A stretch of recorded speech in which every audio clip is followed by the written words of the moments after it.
Hey there, everybody. Well, I hope you guys have had a great week. As you can tell, this is not a live video. We normally do these videos live, and unfortunately today I'm having some technical difficulties, and it just didn't want to work. Tried everything I could think of at this moment, and yeah, so here we are. And I'm going to go ahead and do this video just as if I was doing it live, which means we are not going to stop it to edit or any of that nature. So with that said, I wanted to go ahead and start this week's video off with a special message. So here you go.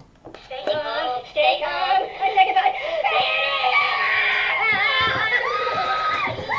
That's kind of how I'm feeling right now because technology is not being my friend. I don't like it. It's not fun. So hopefully your week has been not so panicky, but if so, I hope you find yourself your own little panic button. I got this years ago. Love it. It just gives me lots of laughs. So hopefully you're finding things to laugh about this week. So today what I wanted to go ahead and talk to you about was this thing that, I had one of my callers come in here and they said, TJ, what is dwell time? Okay, maybe that's not exactly true, but because one, I don't have a caller, and this isn't like one of those radio shows, so hey, whatever. But the point being is I've had people ask me about, dwell time and, disinfecting and, what all is this here? So today I wanted to kind of talk to you about that, and the best way to describe dwell time is it's a lot like cooking.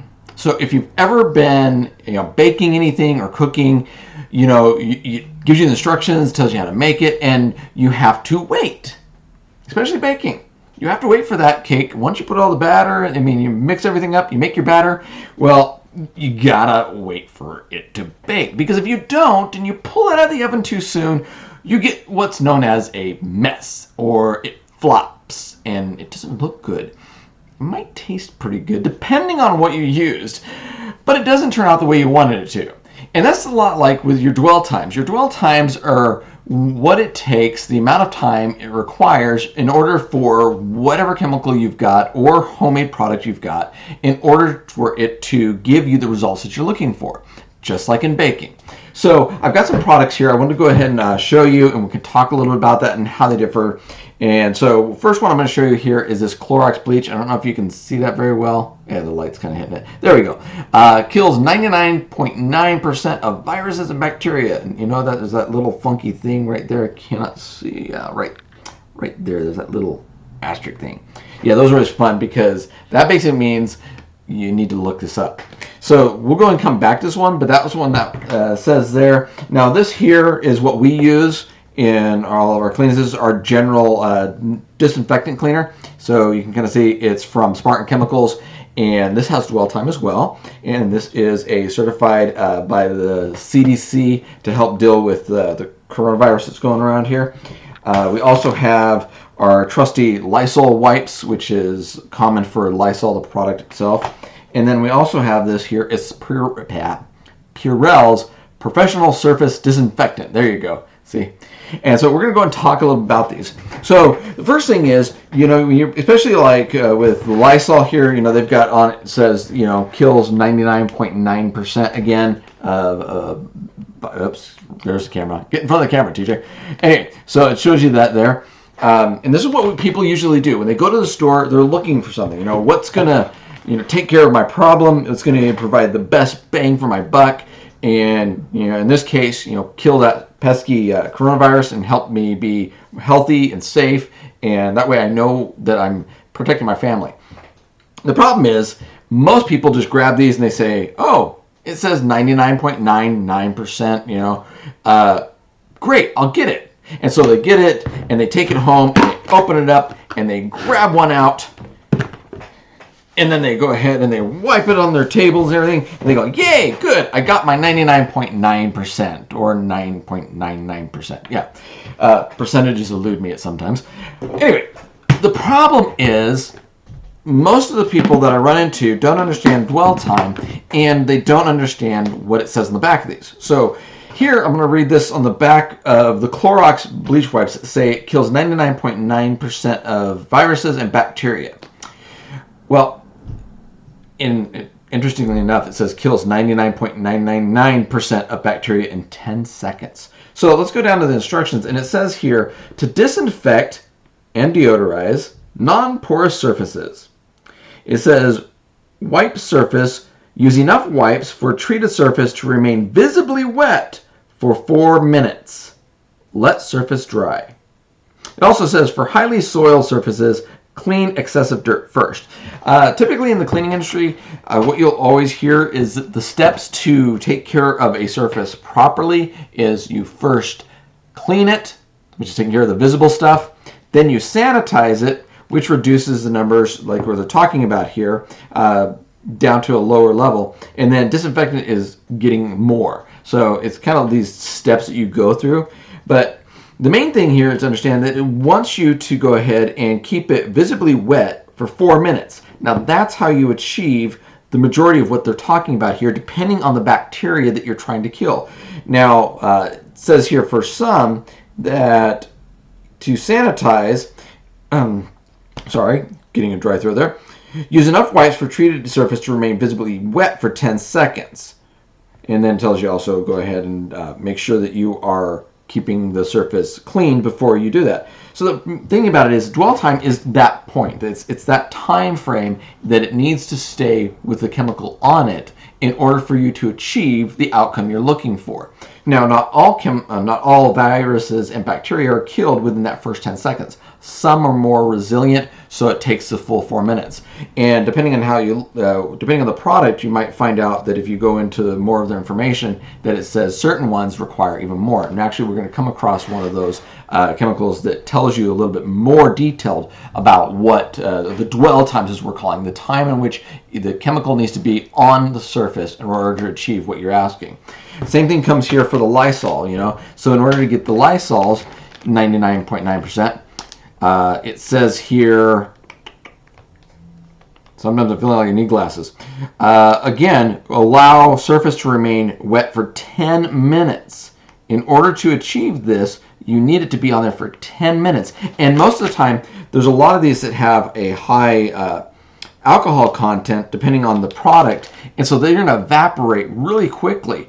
They're better suited for small sections, small areas. And then also it lets you know that there's certain bacteria that it takes care of. They've got listed on this one here. It says this product kills staph, and I'm not going to say their scientific names because sometimes that's a pain in the butt. Staph, Salmonella, E. coli. Viruses include influenza type A and human coronavirus. Hey, woo! Herpes simplex virus type 1. So, and then RSV, the respiratory, I'm not going to try to pronounce that one, virus. So, there you go. But this one here requires full 10 minutes in order for you to achieve that. So, you need to know that because here, this one is saying you can do it in 4 minutes, and this one is 10 minutes. And if you don't look at these instructions, you'd never know that. And most people, it's like, let's be honest, it's like the software agreements that you go and you sign up for, like Facebook or any other place where you get those, does anybody still get CDs and install them in their computers? I don't know. But, so, let's mute that. But yeah, people just don't read those. Anyway, so then we come over to what we use, and this one here, it says in order to disinfect, this here is a concentrated version, so they say that in order to actually create the disinfectant solution, the strength that you need to have it at least 2 ounces for every gallon of water. So that's another thing. Sometimes you might find in the stores a product that is in a concentrated form, so you want to make sure that you're checking out these instructions. And look at this one here. Can you see that? Look at that. That's a bunch, like a lot of reading there. So you really need to make sure you're being aware of, just like with cooking, the instructions. You want to go through them completely before you start what you're doing. Anyway, so back to this. It says here, in order to go ahead and use it as a disinfectant, you need to make sure you dilute it correctly. And it says allow surface to remain wet for 10 minutes, then remove excess liquid. So yeah, that's what you need to do. It says, you make sure you need to clean it first, and that will allow you to get the same results as you're looking for. Now this last one here, the Purell Professional Service Disinfectant. This is a sample size that we like to use, or at least the container, because it's easier to carry and spray on a lot of your vertical surfaces.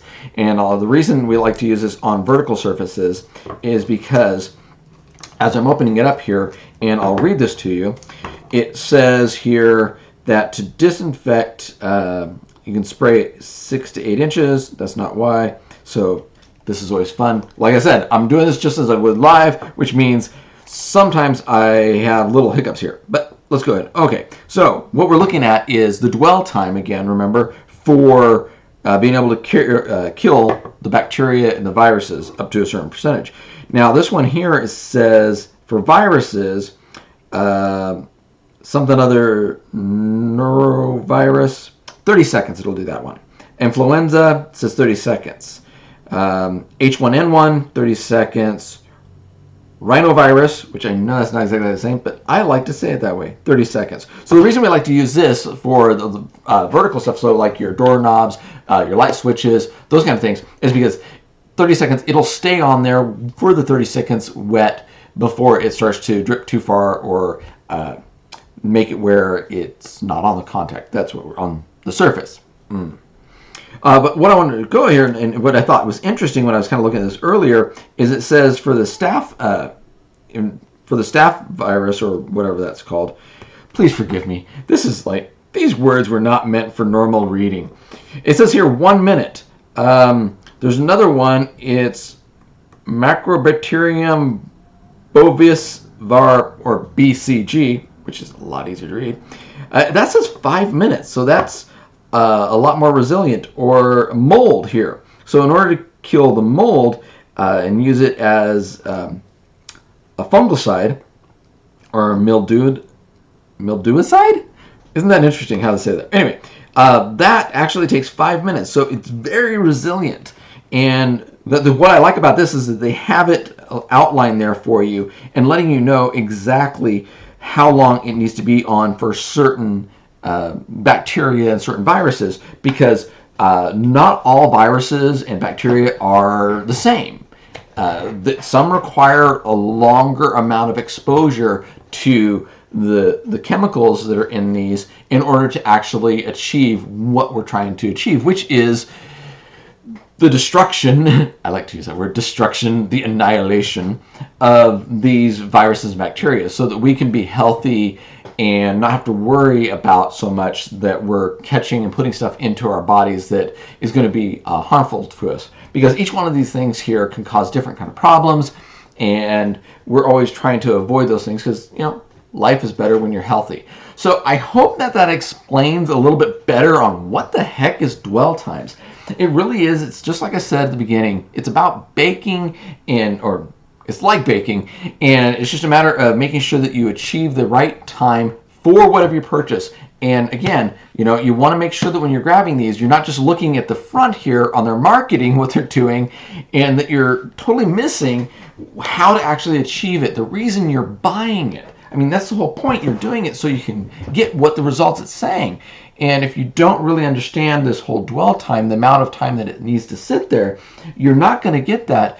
And you potentially, because you might think that, hey, I've done what I can, you know, I've done my part, I've done my part, that you're going to put your home and your family in more danger because you're not taking the precautionary steps that you would if you thought that it was still there. I hope that kind of makes sense. If you have any questions, if there's anything you'd really like me to talk about, or any way I can help you out, because that's really what I want to be here for. I want to be able to help educate you and entertain you and just, you know, lighten your day, you know. So leave it in the comments section. I'd love to hear your feedback. Until then, hopefully next week we will be live and we can go ahead and do this then. Otherwise, we'll go and continue to record these and put them up. But I really appreciate you guys' time and your support. And yeah, just you guys are amazing. So until then, you guys take care and have a great weekend.